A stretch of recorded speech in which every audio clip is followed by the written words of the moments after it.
Mulai ya. Baik, Assalamualaikum warahmatullahi wabarakatuh. Pada kesempatan kali ini, kami dari kelompok 1 akan memaparkan proyek kewarganegaraan kami yang mengambil tema itu mengenai literasi digital.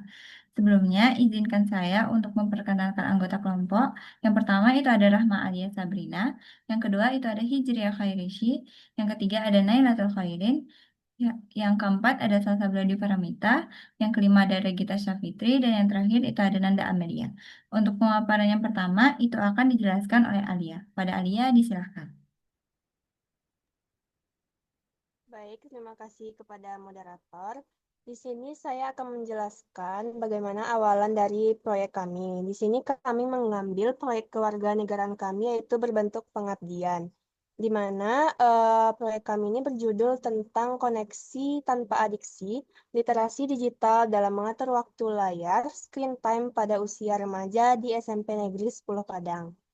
Nah, alasan kami mengambil lokasi kegiatan di SMP Negeri 10 Padang karena di lokasi tersebut sebelumnya sudah ada bentuk-bentuk kegiatan edukasi yang telah dilakukan oleh mahasiswa Universitas Andalas sebelumnya. Nah, kegiatan pengabdian ini kami laksanakan pada hari Rabu tanggal 13 Mei 2026. Baik, sekian dari saya kembalikan ke moderator.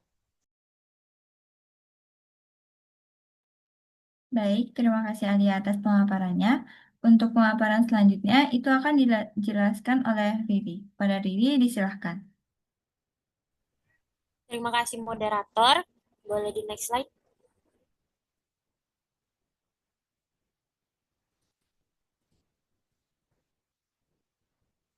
Baik, pada kesempatan kali ini saya akan menjelaskan tentang identitas dan permasalahan serta solusinya. Yang pertama, identitas dan permasalahan. Sasaran pada pengabdian kami itu adalah remaja pada usia 12 sampai 15 tahun atau siswa tingkat SMP. Karena pada usia segitu remaja berada pada masa perkembangan yang pesat baik secara fisik ataupun emosional. Juga dalam tahap pencarian jati diri sehingga mereka mudah terpengaruh oleh lingkungan termasuk penggunaan teknologi digital. Selanjutnya karakteristik. Karakteristik remaja yang kami ambil adalah remaja yang aktif menggunakan gadget, baik itu HP, media sosial ataupun game. Karena uh, pada remaja usia segitu cenderung menggunakan gadget dalam aktivitasnya sehari-hari, baik untuk komunikasi, hiburan, ataupun dalam pembelajaran. Intensitas penggunaan yang tinggi menjadikan gadget sebagai bagian penting dalam kehidupan mereka.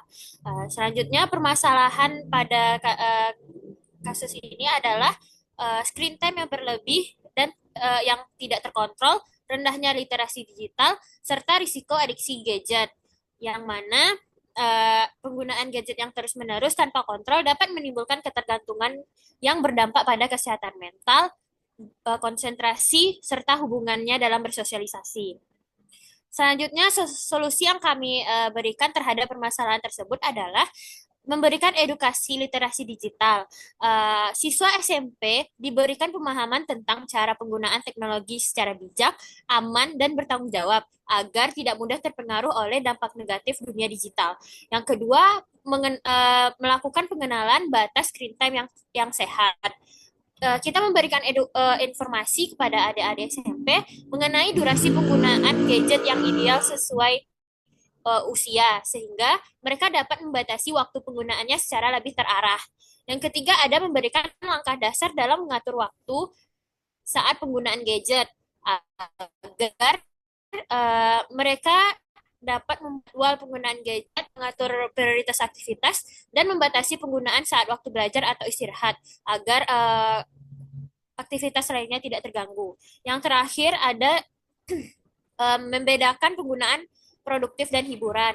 Pada hal ini, adik-adik SMP dibimbing untuk memahami perbedaan antara penggunaan gadget untuk hal yang bermanfaat, seperti belajar, mencari informasi, dengan yang hanya untuk sekedar hiburan saja, seperti bermain game atau bermain sosial media, sehingga dapat menggunakannya secara lebih seimbang. Sekian dari saya kembalikan kepada moderator. Baik, terima kasih Riri atas pemaparannya. Dan pemaparan yang terakhir itu akan dipaparkan oleh Regita. Pada Regita disilahkan. Baik, terima kasih moderator. Di sini saya akan menjelaskan rancangan dari kegiatan proyek yang akan dilakukan oleh kelompok satu.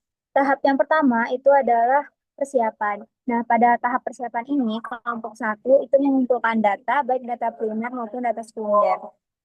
Pengumpulan data primer itu akan dilakukan melalui wawancara siswa saat survei tempat sebelum melakukan pengabdian. Dan pengumpulan data sekundernya sudah dilakukan melalui beberapa jurnal dan artikel yang didapati di internet sebagaimana yang sudah dicantumkan di dalam proposal. Tahap selanjutnya yaitu pelaksanaan proyek yang berbentuk pengabdian. Nah, pada kegiatan pengabdian ini, alur kegiatannya itu dimulai dari pembukaan. Pada pembukaan ini itu terjadi interaksi berupa perkenalan dan juga pendekatan dari kami kelompok satu dengan adik-adik di SMP 10 Padang. Alur berikutnya yaitu pemaparan materi edukasi yang berjudul literasi digital dalam mengatur waktu layar atau screen time. Nah, pada pemaparan materi ini, kami kelompok satu akan membungkus materi edukasi ini dalam bentuk edukasi partisipatif, di mana setelah kami jelaskan dengan materi-materi yang ringan dan mudah dimengerti, adik-adik akan ikut berpartisipasi aktif merespon dari materi yang telah diberikan.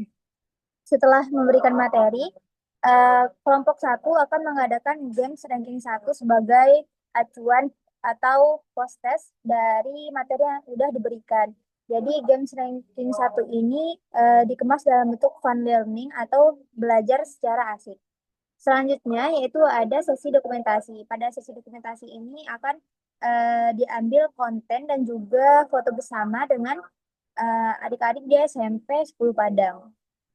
Selanjutnya yaitu ada sesi penutupan, yaitu eh, perpisahan dan juga pamitan dari kelompok satu kepada adik-adik di SMP 10 Padang. Tahap berikutnya itu ada hasil proyek. Hasil proyek kelompok satu kali ini diharapkan dalam bentuk 3 output. Yang pertama itu ada publikasi artikel koran di media massa. Dan yang kedua itu after movie pengabdian yang akan dipublikasikan dan dikumpulkan dari salah satu kelompok di kelompok satu. Dan yang terakhir itu ada publikasi poster. Posternya berisi materi seputar edukasi literasi digital dan mengatur waktu layar atau screen time. Nanti poster ini akan ditempelkan di berbagai titik di SMP 10 Padang. Sekian dari saya, dikembalikan ke moderator. Baik, terima kasih Regita atas paparannya. Itulah paparan awal dari proyek kami yang mengambil tema mengenai literasi digital dengan judul Koneksi Tanpa Adiksi, Literasi Digital dalam Mengatur Waktu Layar atau Screen Time pada Usia Remaja di SMP Negeri 10 Padang. Untuk lebih dan kurangnya, saya mewakili teman-teman saya mohon maaf. Saya akhiri. Wassalamualaikum warahmatullahi wabarakatuh.